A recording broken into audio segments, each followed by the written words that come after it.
Food plays a really important role on any adventure, whether you're heading off for a simple camping weekend, you're planning a big multi-day hike, or perhaps you're heading off to do your Duke of Edinburgh expedition. Whatever you've got planned, the food you take is going to be your fuel throughout your adventure. It's going to be the thing that keeps your energy levels up, your morale up, and it's going to make the difference between you being happy and miserable. Whenever I head off on an adventure, I spend a fair bit of time in the prep making sure I've got a really clear food plan for all the meals and all the snacks that I need for every single day of my adventure, and that makes sure that I don't take too much food and are therefore just carrying extra weight that I don't need to, but also ensures that I've got enough calories and enough food to get me through each day. In a moment, I'm going to share some ideas of the sort of foods that I would take on an adventure or expedition, but first I wanted to share a few top tips to keep in mind. The first might sound really obvious, but you need to actually enjoy the food that you take. I've made this mistake before of taking meals that I wouldn't eat at home, that I somehow think on an adventure when I get to camp I'm going to suddenly enjoy, and it just makes eating meals really miserable. It means that you don't look forward to that hot meal at the end of the day, and it means you're more likely to skip a meal or snack, which isn't ideal. So make sure you're actually enjoying the foods that you take, and you have some things in there that you can use to really boost morale, your favourite sweets or your favourite snack bars. The second is to make sure that you separate each of the days worth of food. So individually I will put into dry bags the meals and snacks for each day, and that will make sure that you don't accidentally eat your next day rations, and also just makes it really easy to keep it organized in your bag. And ideally using a dry bag or something like that will keep the food protected and will stop it from getting damaged if there's a water leak or it rains lots. As much as possible, when you're thinking about your meals, you want to be avoiding any foods that come in jars or in tins. Jars are really easy to break, but both of these are heavier than using pouches or separating your foods yourself.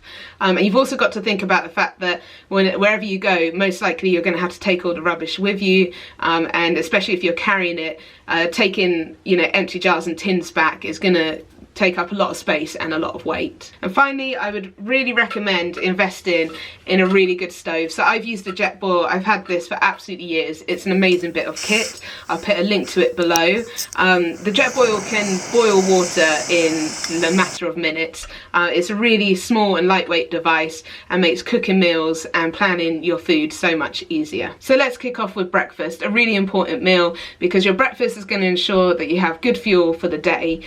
Now, I'm a little bit different than most, because when I go on adventures, I don't like to hang around in the morning. I like to get up early, get my tent down, and get going as soon as possible.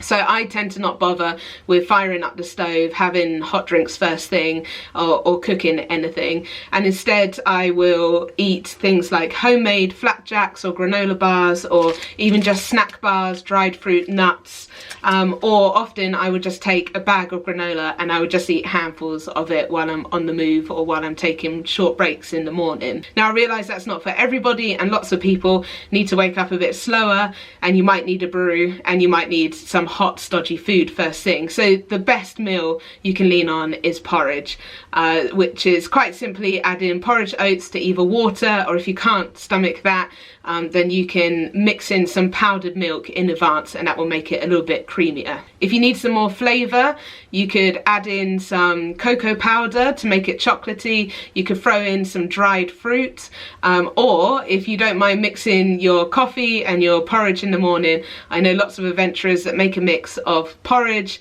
powdered milk and coffee, and then they get 2 hits in one. For lunch, I tend to rely on either 2 options. The first is just sandwiches, but instead of going for your regular bread, which is going to go off much quicker and is going to break down quite easily in your bag, I'd recommend using things like pita or wraps or denser breads, which will last longer. As for fillings, you could use nut butters, you could try chocolate spread or non-refrigerated cheeses like Baby Bells, or I'm vegan so I wouldn't use this, but dried meats are great as a fill-in or also just as a side to your meal. I tend to find on an adventure The sandwiches and bread will last 2, maybe 3 days if it's colder conditions, and then after that it gets a bit manky and you're probably not going to want to eat it.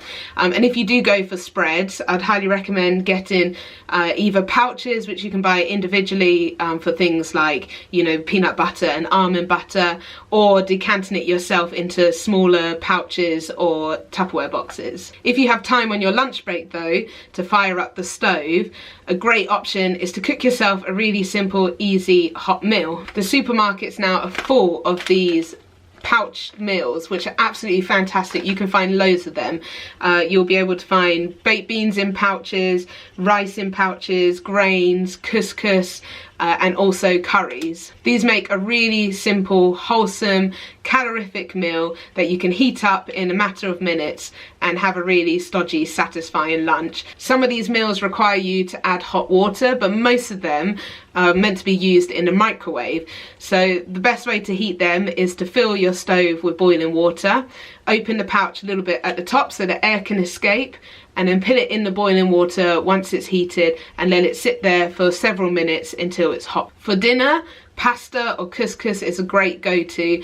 Again, you'll be able to find pasta sauces that comes in pouches rather than jars, and that's just a really quick and easy way to cook up some pasta, throw in a sauce, and it's always a really delicious, yummy meal. The most efficient way to cook things like couscous or pasta is actually to boil your water first and then turn it off, put your pasta or couscous in the pan, put the lid on, and just let it sit for a few minutes until it's soft and cooked through.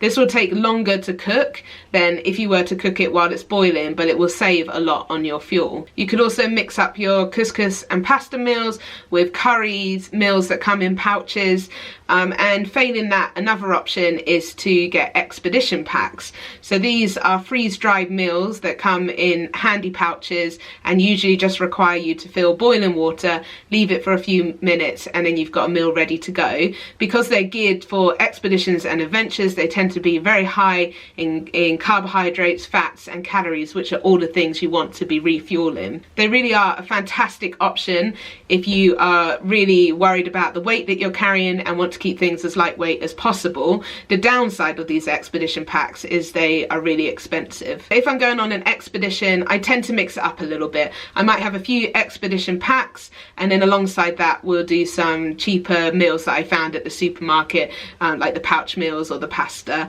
And as much as possible, try to keep your expedition packs for the end of your adventure, and get rid of the heavy foods early on. If you really want to watch the weight and take expedition food but it costs too much, the cheaper alternative is to get a dehydrator and to make these pouches yourself.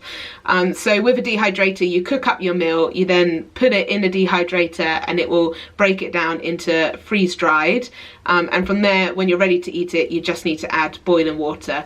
It's really fantastic, but is a little bit faffy and takes a lot of planning in advance. And the final thing you'll need to plan for are snacks. And snacks are really important because they will get you from one meal to the next. And whenever you feel your energy dipping, or I quite often use snacks as a bit of an incentive, like when you get to the top of this hill, you can stop and have your next snack bar. So you want to make sure that you've got a good variety with you. For every single day, I tend to make a sandwich bag full of my favourite snacks, and I will have that easy to hand in my pocket, so as I'm walking along I can just grab a handful, and in there I'll put a mix of dried fruit that I like, nuts, and maybe M&Ms and sweets.